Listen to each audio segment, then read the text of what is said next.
This station is now the ultimate power in the universe. This table is really tilted.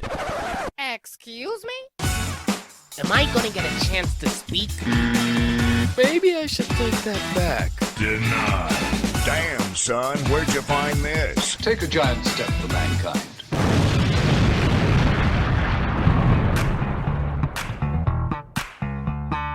Welcome to the Tilted Table with your hosts, Sean and Joe.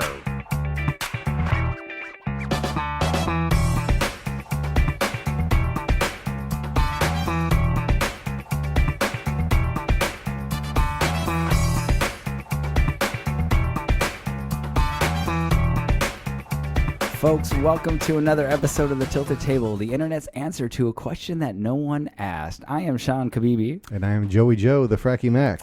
And today we're going to talk about funny or weird or fucked up gym stories. This is going to be a good one. I'm excited for this. I'm less excited just because I'm having to figure out some gym stories right now. I got a few. Obviously, anybody that attends the gym regularly will always have at least a few stories about the way that people act, the way they interact with you. Just awkward encounters altogether. Oh, God. Yeah. Mm-hmm. So, anyways, I'm going to kick it off to Joe first. Why don't we get some background? We both go to the gym. Regulars. Yeah, so I go to the gym 3, maybe 4 times a week. So I'm there a lot. Yeah. More than the average American. Sure. And I would say, let's see, I'm on the edge of 46. So I started going to the gym when I was 12. So I've got an arsenal of experience at the gym, throwing weights around or playing racquetball or karate or whatever you want to throw out there. But yeah, I definitely have a couple of them. And I think one of the first places I would start is, I don't know anybody who has more spandex than I do. Except I know that wearing shorts over the top of compression is not just a social requirement. It's just being a good human being. So it just blows my mind that there's people that are, wearing wrestling singlets in the gym or basically freeballing it in the weight area and just, strutting around like it's just not a problem. Like that, it's awkward. It's creepy. You almost want to call for an adult in the room or something like that. So if you're going to wear spandex or leggings, you've got to wear some type of shorts over the top of it. Nobody wants to see that. Okay, so I concur. I've seen a lot of this at the gym. I own 0 spandex. See, I go the opposite. You should. I go the opposite direction. I've got a guy. I bet you got a guy. I wear the same shit to the gym every fucking time I go, to the point where people recognize me because I wear the same shirt, the same shorts. Is it really like the same colors and everything? Yes, exactly. It's the same exact pieces of clothes. Are you like, oh man, Ernest, you remember like Ernest Goes to Jail, Ernest Goes to Camp? Yeah, right. And he wore the same thing, but he had 40 outfits of the exact same thing. Is that you? That's for my gym. I have, well, that's not true. I have 2 shirts, but only 1 pair of shorts. Okay. Yeah. So yeah, I go to the gym and I wash my clothes after I go to the gym. So that it's always a fresh set of clothes. It's the same exact clothes though. I bet people don't know that. I don't care if they do or they don't. You should copyright your look.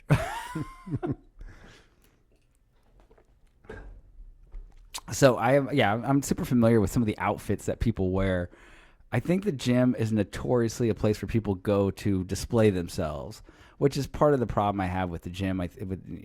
In general, like I don't know how many people there are really there to work out, or is it more of a social gathering? Mm-hmm. Which I'm not against. I mean, obviously it can be both. Yeah, it can be both. I don't like it being both, but it can be both. Yeah. So I mean, the gym I go to is in a part of town where there are a lot of rich people, and I think, and I don't want to stereotype people, but people who have a lot of money typically, I think, have wives that look like a lot of money has been spent on them. And so there's a lot of women at my gym that are very, very beautiful. Some naturally, some not so naturally. But the outfits they wear are sometimes the most outrageous things. Like what's an example? I mean, like, so I just saw this chick the other day. I see her there all the time. You were talking about a singlet. Mm-hmm. It's a singlet. So she's from toe to head in this one thing. And when it gets up to her chest, this is when it turns more like a dress. It has like these straps that go around the back of her neck. So her whole back is bare all the way down to just above where her ass crack is. And of course, you see the front, it's low cut, top. So, nice cleavage action going on. It looks like a gym outfit, but it looks like it's some kind of, it looks weird designer. Like this is not, it's gym fashionable, I guess. Yeah. So Gym runway. Runway. Yeah. Or I guess you could go gym couture. Yeah. Gym couture. So yeah, outside of that, just a lot of girls that are wearing very skimpy outfits, very short shorts, they're wearing sports bras and not much else. And yeah, they're rowing around the gym and on their treadmills and, doing stuff like that. And so that aspect I'm actually fine with. Who doesn't like a little eye candy? I question it sometimes, though, because these girls are outrageously overdone. Usually their hair's done. They have makeup on. They're physically in phenomenal shape. Again, some of them natural, some of it not so natural. And I don't know how much of it is a display for the other people. And I hate to say that because I don't think people go to the gym just to be seen. But I also know humans are fucked up weirdos, so I wouldn't be surprised if some of them actually go there just so that they can parade around. Sure. As far as the guys go, yeah, I've seen some weird shit. Mostly with the big muscle bound. I want to call them steroid freaks because I just assume they're on steroids. Do they have the tank tops that are like a little string? Yep, exactly. Straps? Yeah. Probably like Big Johnson tank tops. Yeah, they're some kind of Gold's Gym or like Iron Bullies or some bullshit. And they have their weight belts. And I know weight belts are helpful. They have their weight belts on all the time. Of course. Yeah. Never take those things off. You never know. Yeah, and so, you hit the gym and you got these dudes and it's so homoerotic. It's weird because they roll with, group and they're screaming at each other. Push it, one more. Come on. Don't be a fucking pussy. Push it. One. And I'm just like. Dude, I can literally see this whole thing in my head right now. Yeah, and I tell you what. At every gym across the United States. Do it.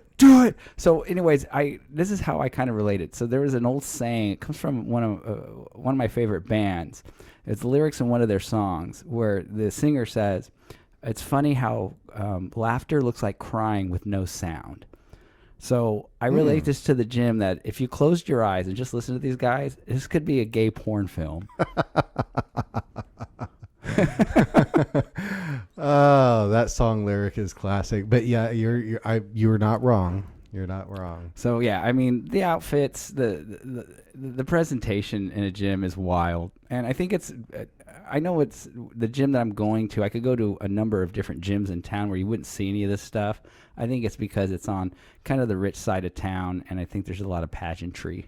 That's a great word for it. Yeah. That's a great word for it. Have you had any bizarre or awkward gym encounters? Yeah, I got one. I got. Hopefully, people that listen to this, they're gonna know. If anybody that I know is listening to this, they're gonna I know who you're talking about. So, I have a friend, and his wife has two brothers, and one of his brothers goes to the gym I go to, and I've met this guy dozens of times. And I think that people need to understand. I've always articulated this: that when I go to the gym, I got my headphones on, I'm blasting music, I'm in the zone. You're not there to socialize. I'm not there to socialize. I'm there to get in, get my workout in, and get the fuck out. And I don't pay attention to anything around me. So this guy goes up to my friend, and, again, my friend's married to his sister, and says, hey, I've seen Sean at the gym, and he never acknowledges me. And my friend's asking me, he's like, is this true? I said, I've never seen him at the gym, but I don't see anybody at the gym. Like, I'm really in my own zone. So it's nothing personal. I may have looked right at him, but I'm looking right through him. Mm-hmm. I just haven't seen him. And that was the end of that. And then about maybe 3 or 4 months after that, another friend came up to me and said, hey, have you seen so-and-so at the gym? I'm like, I've already had this conversation with somebody. What is this dude's obsession with me recognizing him at the gym? So eventually, I do see him at the gym. And I go up to him like, hey, I don't want to say his name. Hey, what's going on? And he's like, hey, what's going on? And it felt awkward because now I felt obligated that I had to go up to him and talk to him because now this guy's got a thing. Weird. Why does this guy care if I see him at the gym? But I can people that know me, I can come off as very standoffish to a lot of people. I mean, on this podcast, it was like, this dude's awesome. Look at the dude's a lovable dude. Yeah, I say, everybody gets along with you. Well, okay. I mean, just sometimes, I guess. I don't know. But anyways, yeah, that's a weird story just because now. So did you have to put some effort into that interaction because it's like I know that you know that I know type of thing? Yeah, and I think the other thing is I know him, but I don't know him that well, so it's not like I'm going to stand around and have a 20-minute conversation with the cat. Mm-hmm. So yeah, it was awkward. And then now I feel like when I go to the gym, I have to keep like an eye open, like, well, if I see this guy, I better say hi to him because he seems to really find it important that I acknowledge his existence. Yeah, it's those types of gym interactions. And I don't, I've been going to the much, much smaller gym, but for years, yeah, I had those same type of deal, big box gym, couple hundred people in there type of deal. And, it's not really my jam. I'd say my one interaction that really stands out to me is I was doing lap pull downs. And I think, this event happened what I'd say was I was in my prime as far as my strength level goes. And so I bounce around, 190 pounds or so as far as like how much I weigh. And I think I was pulling down like 260-ish or something. So it was a decent amount. And when you're doing those lat pull downs, you have that little bar that goes across your knees to kind of lock in. Well, when you're done, there's probably like 3 inches worth of slack, that's in the cable. Right. But I'm not trying to like clang the whole pile down. So, but at the same time, there's going to be a sound when you release those weights and it clears that 3-inch gap between the plates. Mm-hmm. And I still remember, same thing. I had my headphones on. I'm jamming. I'm listening to some epic track. I'm just, I'm having like a 10-star day in the gym. And this guy comes up and it was, I wouldn't say punches me in the shoulder, but it definitely was not a tap. It was a wow, he actually hit you? Yeah, so I took one of my earphone things out, and he was like, you're not supposed to do that with the plates. You'll break them in half. I'm looking at this guy like, what? What are you talking about? And he's looking at me. I'm looking at him, and the thing in the back of my mind, I'm like, is this really happening right now? And I just turned around and put my headphones back on, and he just stood there, and I just pretended like he wasn't there. But it was like that type of interaction. I'm like, yeah, I'm not down for this type of deal for my $39.99 per month membership. Yeah. Well, I think the other thing about those types of odd interactions at a gym, especially if it's kind of got some, it's kind of a confrontation. It's like the worst place to be put on blast because, at least for me, I'm so in the zone that if somebody came up to me and got in my face, I don't know I don't know if I would know how to react because you have to get out of that zone, and all of a sudden I'm focusing on movements and trying to make sure I don't hurt myself, and I'm counting these reps, and I'm in my own world, and having somebody come up to me and like all of a sudden there's an instant confrontation. I'm like, oh wait, what's going on, right? Right. So that's kind of an odd place to have that interaction. And I think that my takeaway from that is, gyms are not quiet, right? Yeah. You got like music blaring, you've got tons of weights clapping together, you have people dropping plates on the floor, you've got your movie scene going on over in the other corner by the squat rack. It's all of this nonsense, and I think that's why I was so taken aback. I'm like, really? Out of all of this pandemonium, that's what you heard? Right. Just you worrying about the raindrop when the flood's coming? That's well put. Yeah, very well put.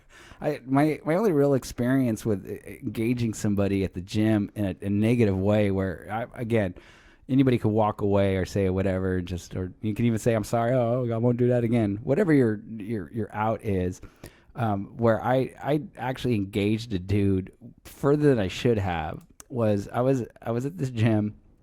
And there was a guy using the arm curl machine, not free weights, and he's on it, and I'm doing my routine, and I'm waiting for that to open up, and I would describe this guy as being on drugs because I was watching him because I'm waiting for him to get off this thing. The way that he was curling the bars was just really fucking weird. He'd just get on it and he'd be like 1, 2, 3, 4, 5, real quick, and then he'd get off, walk around, and he's like spinning in his own world. I'm like, that dude totally smoked meth. Yeah, that's what it looked like to me. But again, my first thought is like anybody that goes to the gym, it's not going to be on meth. Like if you're on meth, why the hell would you be at the fucking gym? It just seems weird to me. It's like drinking 5 beers and go, I'm going to go hit the gym. It's usually the realm where you're not on anything. Who wants to go to the gym when they're on something? Apparently, maybe this guy did. So I'm paying attention to him, waiting for him to get off the machine. So the machine's open. Now, mind you, I'm running a circuit, so I'm not like looking at it 24/7. I notice he ain't on it anymore. He is on another machine, about 5 machines down. Cool, it's open. So I roll over there, throw my towel on there, fucking adjust everything. And he comes jumping off the machine and comes running over to me. He goes, "Hey, man, I'm using that." And I'm like, "What?" He goes, "I'm using that." And he points to his cell phone and there's like a little holder. There's like a cup holder for the machines. Yeah. And I'm like, "Yeah, so you got your cell phone." And I learned that day that that's the universal sign that you're using a machine. So people do this all the time. If they're using a machine and they have to go to the restroom or they go get water or maybe whatever, they'll put their cell phone like on the seat to notify everybody that this is in use. I'm just moving, going to get something real quick or whatever.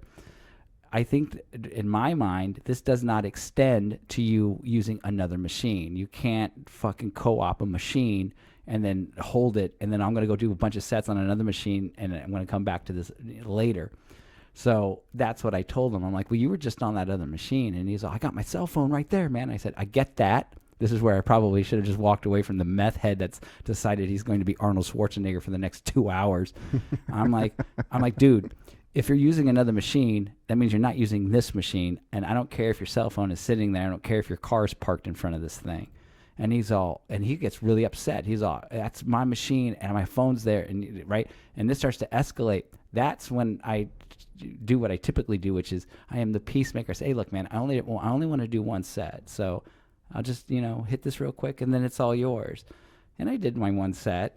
I do 5 sets. So I'm like, well, I guess I'm going to go to another machine, or wasn't another machine, but go to do free weights. I typically don't do free weights if I can avoid free weights. So I just let it go. But yeah, he was really, really upset. And I kind of felt like, yeah, could I go to the managers? And people say like, "What is this fucking dude doing? Like, why don't I just go get my last 5 cell phones sitting in a box and just go to a gym and throw one on every machine I'm going to be using and tell everybody to go fuck themselves." It's like one of those places that you love to hate. Ladies and gentlemen, may I have your attention, please? Leave a like on the video. I know you're enjoying this. Can you shut up? The internet's answer to a question that was never asked. The Tilted Table with Sean and Joe.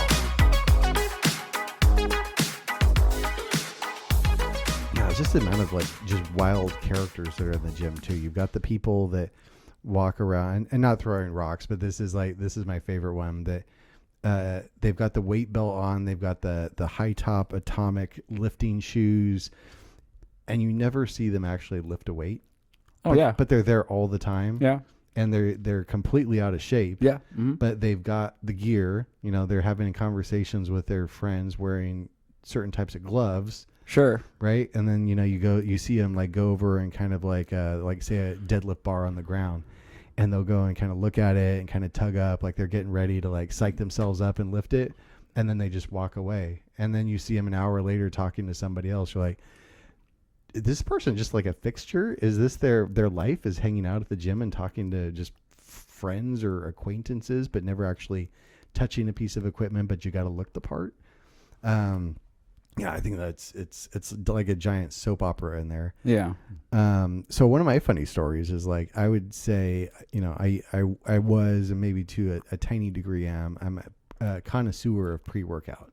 Okay. All the way back to the late 90s with Ultimate Orange, which never heard of it. But man, I have a vision of what the canister looks like. It was about as basic as you can get. It was white, and it had a giant orange on the front. It didn't have the guy that looks like he's been on roids for 50 years? That was a different one. Okay. Yeah. That was one that was called Cranked, spelled with a K.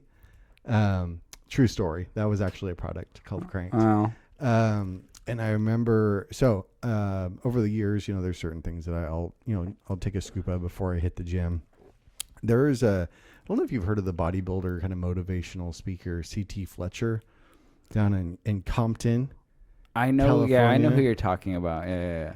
Very inspiring. I haven't done this in years, but I'd listen to some of C.T. Fletcher's videos while I'm actually lifting. It'd get me all fired up, and I'd flip Suburbans in the parking lot type of stuff. Well, C.T. Fletcher came out with his own pre-workout, and the name of the pre-workout was Sidewalk Cracker.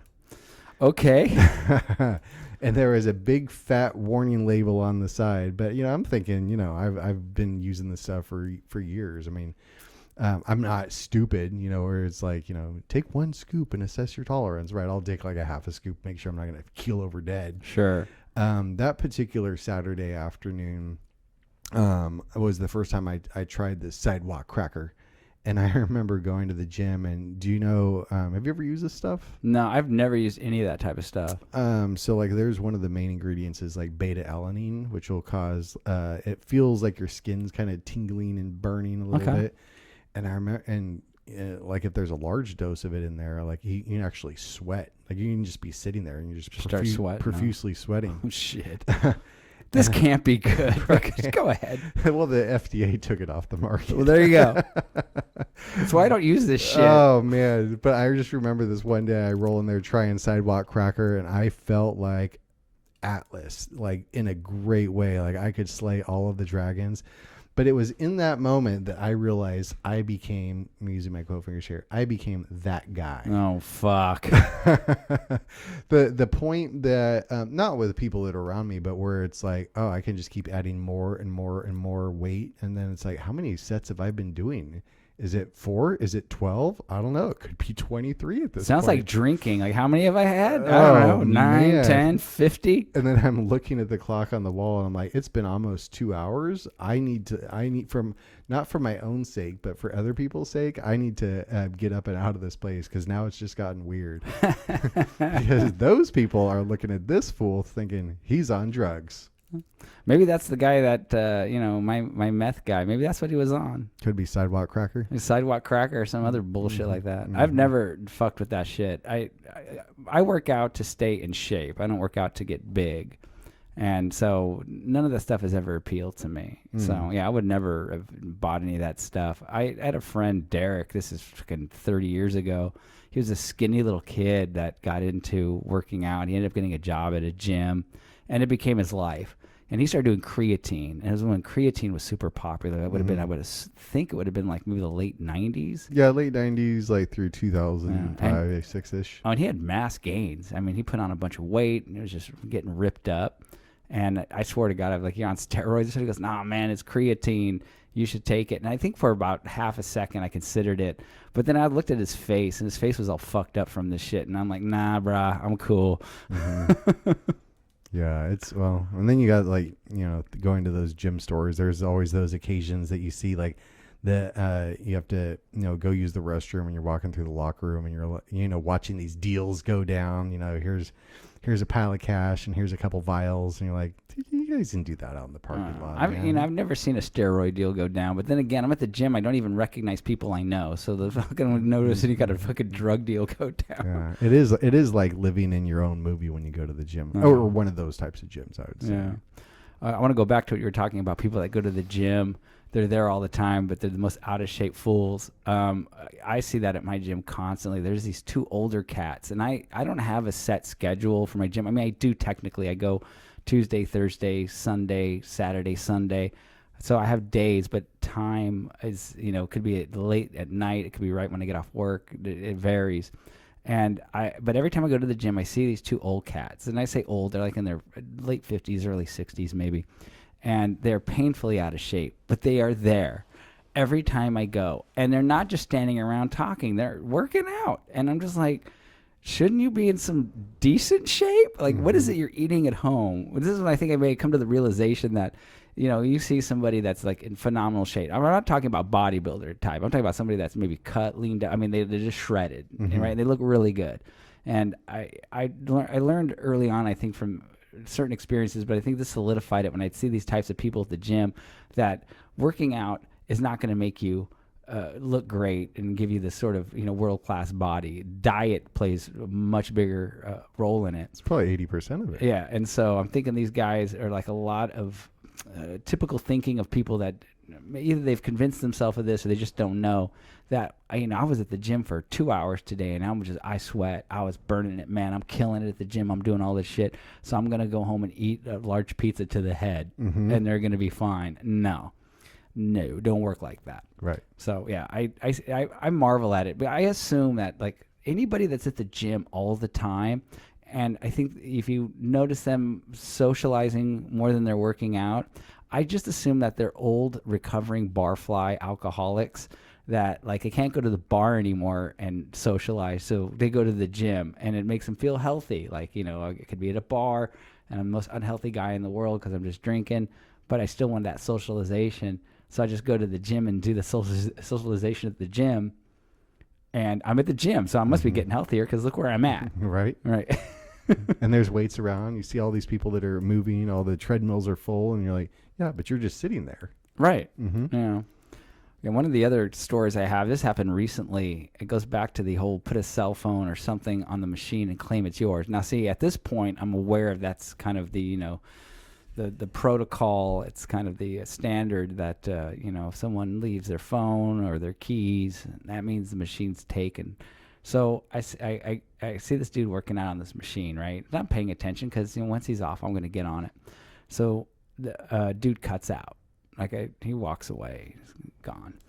I go over to the machine and I notice there's a set of keys on the ground, and I assume that he left his keys behind. Because again, the way it's supposed to be done is you're supposed to put the keys on the machine itself or in the little cubby hole. When I see a set of keys on the ground, I assume somebody lost their fucking keys. Mm-hmm. So I pick them up, going like, the dude dropped his keys. So I put him in the cubby hole. I'm thinking I'm going to be a hero in about 5 minutes because this fucker's going to be coming back like, I lost my keys. Right, just super panicked. Right. And so, you know, I'm getting set, and this dude comes, I could see him. He's chugging, coming at me, you know, pretty fast. I'm like, oh, he's frantic. He's probably freaking out over his keys. Mm-hmm. Yeah, that's not what happened. He just goes, hey, man, I'm on that. And I'm just like, huh? And he's all, my keys, man. I said, oh, yeah, your keys. And he goes, yeah, that's my machine. I said, I found them on the floor. I figured you dropped them on the floor. You're supposed to put them on the machine, right? And he's all, yeah, whatever. Just, you know, I'm using that. And I'm like, all right. And he seemed kind of hostile. I'm like, all right, bro. I wanted to tell him something. Like, fucking A, dude. I could have stepped on your goddamn keys. You know, those key fobs. I would have snapped your damn key fob. Mm-hmm. Your car would have been going off in the parking lot, hydraulics going up and down, bouncing, and you wouldn't have been able to turn the fucker off. I'm doing you a solid over here, and you're coming at me like you're some kind of prick. Yes. Yeah. So fuck him. Yeah. Whoever that guy was. It's all of those, like the attitude issues for sure. For sure.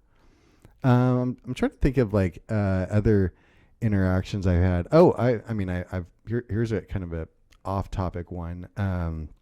Still in the gym is actually it was my own stupidity. This is probably almost 20 years ago, but one of the things that really irked me is people that don't re-rack their weights. Oh yeah, that's a big problem. Yeah, I mean, there's like basic gym etiquette. You use it, you put it back, type of a thing. And so what I would do is kind of like my quote, my working rest period is I would just start putting re-racking weights and putting, you know, cleaning up the gym area. And I pulled, there's one of those back pull down machines, and there was a 45-pound plate that I was pulling off. I didn't see the 10-pound plate that was right in front of it. Mm-hmm. And so I pulled, you know, it's probably about eye level or so. Right, yeah. And so I pull the 45-pound plate off. That 10-pound plate fell straight down on top of my foot, and it put like a quarter-size hole in the top of my foot, to where as I walked, even with shoes on, you could hear this. Oh. I immediately Better call Saul. bro. Sue some people here. I immediately went home, and my foot blew up to the size of a cantaloupe, and I was supposed to leave an hour later to go to the coast for a family vacation, which that obviously that didn't happen. But as far as like gym stories and, you know, some of the frustrations is, yeah, I don't go to a big box gym anymore, but yeah, I remember that re-racking the weights thing would always irk me. And people would take a lot of time to like, do the irregular thing. Instead of using a 45-pound plate, they would have like a 25, a 10, 15, 2.5, 2.5s, right? And I get what you're trying to do, but at the same time, it's like save some of the smaller weights for the other people and just use real weights. Yeah. One experience I've had over and over again, and one of them being kind of a negative experience, is people coming up to you and asking you how many sets you have left. And so this is really, really common at my gym. Is packed. So it's like you get on a bench or a machine, it doesn't matter. And, you do your first set and you're sitting there, you got some time in between the sets and having somebody come up to you like, hey man, how many sets you got left? I'm going to do 4. And I would say 9 times out of 10, fucker will stand right there and just watch. Okay. I'm sitting here just waiting a couple minutes. Yeah. Yeah, this isn't awkward at all. Right. And then you do your second set, and then he's just still standing there and like, oh. Can I help you? 3 left, bro. So typically what I tell people when they ask me this is I never tell them how many sets I have left. I'll tell them how much time. Give me 15 minutes, 20 minutes, whatever it is, right? So fucking this older cat roll up on me. I was doing arm curls. And that's the other thing is whatever it is, these arm curl machines are super popular. They never have enough of them. So I get on this machine. I do a set of arm curls. Now, I do 5 sets, but I never sit at a machine and do 5 sets. I'll do maybe 2, and then I'll go to run my circuit. Okay. I'll come back to it later. So I've done 1. With the expectation I'm going to do 1 more. I might do a 3rd. Depends. If people are crowding around me, I'm not going to sit there all day long and just, I'll get up and go do something else. I'll come back later. Yeah. Right. So I did my first set, and this dude like taps me. Hey, how many sets you got? And I said, well, it'll probably be about another 20 minutes. And he's all, well, how many sets is that? And I said, I don't know. It could be 10 minutes. And he gives me a weird look. And again, at this point, I'm being annoyed by him just by the fact that you just don't take my initial answer and walk away. And I said, I'm going to do 3. So I already done 1. It's another 2 sets. And he's like, oh, okay. How long is that? And I said, I just gave you a time frame. You weren't happy with that. Now you're asking, you bust my ass about sets. I told you that. But now you want to know how much time that is. I think I just told you. It'll be another 10, 15 minutes. I don't fucking know. Just let me do my shit. Right? And so I do another set. And I'm sitting there. And he's standing there. And he's like, what's up, bro? I would have already done two more sets. And I'm just like, well, good for you, Mr. Charles Atlas. And I said, if you want, I can make it 6 sets. I can make it 15 sets. How many sets would you like? And he just gave me a weird look, and I think he kind of took it jokingly. I was saying it kind of serious. It's like, fuck off. Who the fuck are you? Leave me the fuck alone. There is proper gym etiquette, and that is definitely not it. Yeah. So, I mean, I've ran into that a couple times. With people asking how many sets, and the biggest problem with me is that, again, I'm so in the zone that when people would tap me, I immediately would pull out my headphones, like, yeah, knowing that that's all they're going to ask me. So even if I can't hear what they're saying, I know what the question is. It took me a minute to figure this out. So now it's to the point where, like, if I finish something and a guy rolls up on me, he's like, hey, I just, like, hold up my fingers, 2, 1, 3, whatever it is, because I already know the question. So, So have you thought about working out at home and just avoiding the madness altogether? Hell no, I'll never work out. Really? I shouldn't say that I'd work out. The problem I have with working out at home is it's too easy to say I'll do it later. The gym is, there's certain hours, there's certain crowds at certain times. So it forces me to organize a little bit better. Because I can easily put something off and say, like, well, it's my gym at home. I can work out at 1 in the afternoon or 3 in the morning. It doesn't matter. But then I think I'd find myself going like, oh, I got to get this done. Well, it'll take me about an hour. I'll do the gym later. Or I'll go to, or work out later, and I won't do it. Going to the gym does force me to, make sure that I keep my schedule, pretty tight and consistent. Because I think that I guess maybe I'm type B enough, going with the flow of everything. Okay. That I would easily like, oh yeah, I'll do that later. I'll do that at 7. 7 comes around. This is happening. Let me go take care of that real quick. And next thing you know, I just never get it done. Yeah. Yeah. So I have no interest in having a home gym. I like going to the gym. I like getting out of the house and going to a place that is not my house. And as much as I bitch about the crowds at the gym and the people and the lunks that, are screaming and yelling as they lift weights and people tapping on my shoulder, people bitching about, when I'm going to be done or me not being able to get on a machine because the line's like a mile long and all that kind of frustration, still worth it. There's like a sense of masochism and all of that. Yeah, and I'm sure there is, but I'm still gonna go to the I gym. figured you were gonna be that guy that puts up mirrors in their garage and like works on their own posing routine with like Sade's. This is what you think of me. Smooth operator playing. This is what you think of me. I do. I could totally see this happening, man. No, that is not me. Not in any kind of way, shape, or form. See, if you were here doing all of that, you could wear spandex leggings and no shorts. I mean, I just might as well work out naked at that point. Just work out fucking naked. Oh man, Watching my the junk gym. sway in the wind as I'm fucking doing reps. The gym. Well, I'll keep you posted. I quit my gym, which I've been immensely dedicated to for the last 8 years, actually last week. And a number of different reasons for that. But I would say that, in terms of like personal discipline, I can put my mind to something and make that happen. Well, So- you're more organized like that than I am. yeah, I'd say I've got a certain laser focus on things that are important to me. Yeah. But yeah, I got my very first piece of equipment delivered. I finished putting it together this morning. What is it? One of those solo flexes? No, I got one of those. Is that even around anymore? I think there was Solo Flex, and then there was Bow Flex. Yeah. But there's always like every couple of years they come out with the same thing, just repackage it. Like, because there's a new one that just came out. Shoot, for your birthday, I can get you Tony Little's The Gazelle. Yeah, I'm not doing anything Tony Little. Fuck that. We can put it in your living room. I've never seen a dude so in shape, but a dude I would not want to look like. There's so much cocaine. That guy, I think, was birthed in the 1980s and never got out of it. No, for sure. Do you think that ponytail is real? I think it is, yeah. Yeah. Because I don't think if you're going to have fake hair, you'd have nicer hair. Well, Andre Agassi that was a wig. That's right, it was a wig. Mm-hmm. Yeah, Andre Agassi had a wig. So, but to answer your question, no, I did not get a Bow Flex, a Solo Flex, a Gazelle, Chuck Norris's Chessmaster. I didn't get any of those things. What'd you get? There's a kind of a staple piece of equipment for CrossFit's the company Concept 2. Okay. So I got one of their the skier. Okay.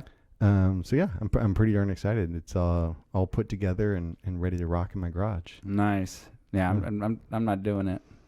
I'm gonna do like one of my all-time favorite movies is Rocky IV, where Rocky had Wait, is that Ivan Drago? Ivan Drago, yeah, Okay, yeah. right. And where Rocky had Ivan Drago's picture scotch taped to the mirror in his bathroom. That's for right. Focus and determination. I've got your picture scotch taped to the mirror in my bathroom. See, I look at that mirror and I know I got to be better. No, I don't think so. I think that Rocky had that picture to see his enemy and to start focusing on defeating his enemy. I think you have a picture of me and like, this is not what I want to become. Oh man, gym stories. Gotta love them. It'd be like, I don't know. I'm not feeling the gym today. Look at a picture of me. You're like, oh, fuck, dude, I'm hitting the gym, bro. We got to do this. That's your motivation. Hey, everybody's got to do what they got to do, man. I have an important announcement for you, so stay tuned. Yo, that's some next level shit, bruh. So you got me. Big deal. The internet's answer to a question no one asked. The Tilted Table with Sean and Joe. Folks, thank you for tuning into another episode of The Tilted Table, the internet's answer to a question that no one asked. I am Sean Kabibi. And I am Joey Joe, the Fraggy Mac. And we'd like to thank you for blasting your mental quads on this podcast. Ooh, that's good.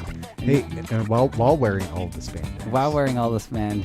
and a headband. Let's bring back the 80s. You can catch us at any of the social media juggernauts at The Tilted Table 1. Like, subscribe, ring the bells, do all the things. We're out of here. Peace.